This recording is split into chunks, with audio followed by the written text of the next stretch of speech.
Hello বন্ধুরা, কেমন আছেন সবাই? আবারও চলে আসলাম আমার চ্যানেল রসাইখানা থেকে নতুন একটি রান্না নিয়ে। এই শীতে গোকুল পিঠা খাবো না তা কি কখনো হয়? দিদা ঠাকুমারা যে পিঠা আমাদেরকে বানিয়ে খাওয়াতো, সেই পিঠা আপনাদেরকে আজ আমি বানিয়ে দেখাবো। আমার চ্যানেলটিকে সাবস্ক্রাইব না করে থাকলে সাবস্ক্রাইব করার অনুরোধ রইল। আপনারা যারা আমার চ্যানেলে নতুন তারা আমার চ্যানেলটিকে সাবস্ক্রাইব করবেন আর পাশে থাকা বেল আইকনটি ক্লিক করবেন, যাতে আমার নতুন রান্না সবার প্রথমে আপনি দেখতে পারেন। চলুন তাহলে শুরু করি গোকুল পিঠা বানানো।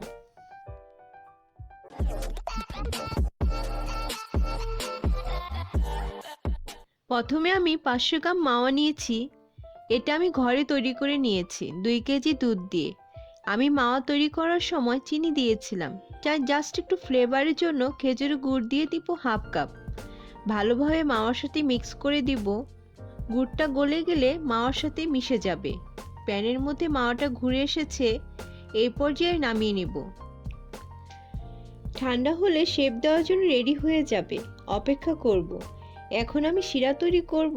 500 গ্রাম চিনি নিয়েছি, দিয়ে দিব। হাফ লিটার পানি দিয়ে দিব। ফ্লেভারের জন্য 1 কাপ খেজুর গুড় দিয়ে দিব। হালকা নেড়ে দিব। চিনি গুড় দুটাই গলে গেছে, শিরাটাও ঘন হয়ে আসছে।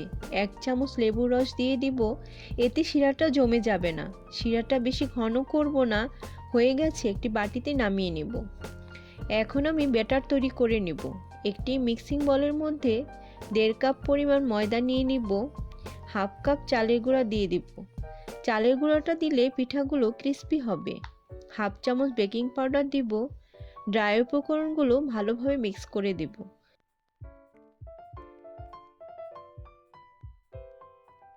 2 চামচ ঘি দিয়ে দিব।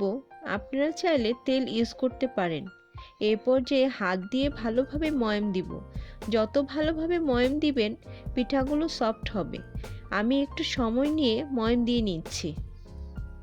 রুম টেম্পারেচারে পানি নিচ্ছি, অল্প করে দিব। ঘন একটা ব্যাটার তৈরি করে নিব।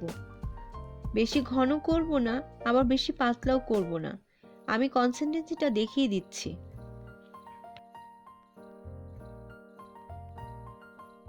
সেট হওয়ার জন্য রেখে দিব 10 মিনিট। ক্ষীরটা ঠান্ডা হয়ে গেছে, অল্প করে নিয়ে গোল করে চেপে একটা শেপ দিব। ঠিক এইভাবে আমি সবগুলো বানিয়ে নিব। বানানো হয়ে গেছে, এখন আমি চুলার কাছে চলে যাব। প্যানের মধ্যে পর্যাপ্ত পরিমাণ রেগুলার রান্নার তেল দিয়ে দিব। তেলটা আমি বেশি গরম করব না, বেশি গরম হলে পিঠাগুলো পুড়ে যাবে। চুলার আঁচটা আমি এখানে মিডিয়ামে রাখবো, এতে পিঠাগুলো সুন্দর করে ভাজা হবে। ব্যাটারটা সেট হয়ে গেছে, তেলটাও গরম হয়ে এসেছে। এখন আমি একটি ক্ষীর নিয়ে ব্যাটারে ডুবিয়ে তেলের মধ্যে দিয়ে দিব। একে একে এভাবে আমি সবগুলো দিয়ে দেব।